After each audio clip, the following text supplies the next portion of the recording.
Saudara-saudariku yang terberkati, pada hari ini Senin 6 Juni 2022, kita memperingati peringatan wajib Santa Perawan Maria, Bunda Gereja.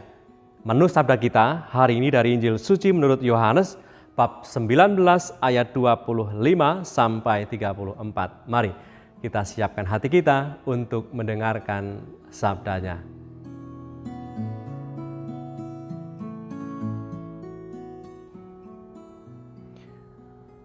Sekali peristiwa pada saat Yesus bergantung di salib, di dekat salibnya berdirilah ibunya dan saudara ibunya Maria, istri Kleopas dan Maria Magdalena. Ketika Yesus melihat ibunya dan murid yang dikasihinya di sampingnya, berkatalah ia kepada ibunya, "Ibu, inilah anakmu." Kemudian katanya kepada murid-muridnya, "Inilah ibumu." Dan sejak saat itu, murid itu menerima dia di dalam rumahnya. Sesudah itu, karena Yesus tahu bahwa segala sesuatu telah selesai, berkatalah ia supaya genaplah yang ada tertulis dalam kitab suci, "Aku haus." Di situ ada suatu bekas penuh anggur asam. Maka mereka mencucukkan bunga karang yang telah dicelupkan dalam anggur asam pada sebatang hisop, lalu mengunjukkannya ke mulut Yesus. Sesudah Yesus meminum anggur asam itu, berkatalah ia, "Sudah selesai." Lalu ia menundukkan kepalanya dan menyerahkan nyawanya.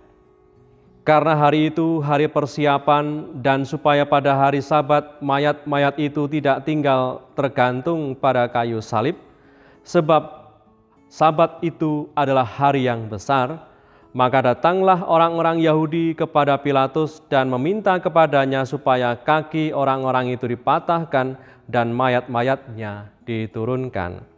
Maka datanglah prajurit-prajurit lalu mematahkan kaki orang yang pertama dan kaki orang yang lain yang disalibkan bersama-sama dengan Yesus. Tetapi ketika mereka sampai kepada Yesus dan melihat bahwa ia telah mati, mereka tidak mematahkan kakinya. Tetapi seorang dari antara prajurit itu menikam lambungnya dengan tombak, dan segera mengalir keluar darah dan air. Demikianlah sabda Tuhan, terpujilah Kristus.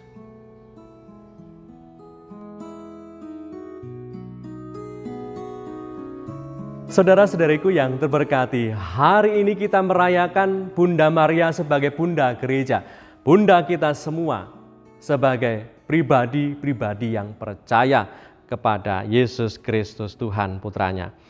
Peringatan Bunda Maria sebagai Bunda Gereja yang kita peringati hari ini untuk pertama kalinya itu diumumkan dan diresmikan oleh Paus Fransiskus pada hari Sabtu 3 Maret 2018 dan masuk dalam kalender liturgi gereja supaya diperingati setiap tahunnya hari Senin sesudah kemarin kita merayakan Pentakosta. Lalu bukan berarti bahwa gelar Maria sebagai Bunda Gereja baru sejak tahun 2018 itu. Karena gelar Maria sebagai Bunda Gereja digunakan pertama kali pada abad keempat oleh Santo Ambrosius dan juga pernah disebut sebagai penutup Konsili Vatikan II oleh Paus ke-6. Nah, Paus mengumumkan gelar Maria sebagai Bunda Gereja dan masuk dalam kalender liturgi gereja kita supaya lebih menekankan kesalehan dan rasa keibuan Maria untuk kita gereja. Setiap tahun, peringatan Bunda Maria sebagai Bunda Gereja dirayakan setiap hari Senin, persis sesudah hari Minggu perayaan Pentakosta. Sebab seperti yang saya sebutkan pada hari kemarin, Pentakosta adalah hari kelahiran gereja. Hari kelahiran gereja sebagai tubuh mistik Kristus yang lahir pada saat Pentakosta, di mana Bunda Maria juga hadir pada saat itu bersama para rasul dan orang-orang yang percaya. Maka saudara-saudariku yang terberkati, apa yang diimani gereja dalam ungkapan Maria sebagai Bunda Gereja bukanlah gelar yang tanpa alasan, bukanlah gelar asal-asalan.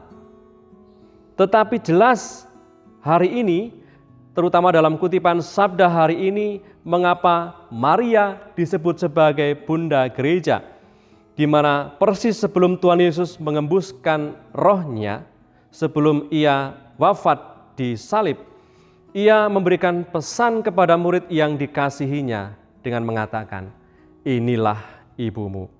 Dan sejak saat itu, murid itu menerima dia di dalam rumahnya. Dari kutipan sabda ini, pesan wasiat ini, Tuhan Yesus memberikan Maria, bundanya, kepada murid yang dikasihinya, kepada kita semua yang percaya kepadanya, yaitu dipercayakan kepada gereja, sehingga ia menjadi ibu kita semua, ibu dari gereja kita.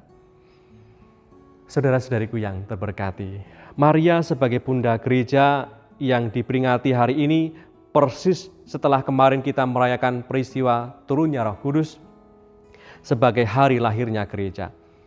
Bunda Maria sebagai ibu gereja diberikan kepada kita untuk membimbing, mendidik, mendoakan, membesarkan kita gereja Katolik yang satu, kudus, Katolik, dan apostolik.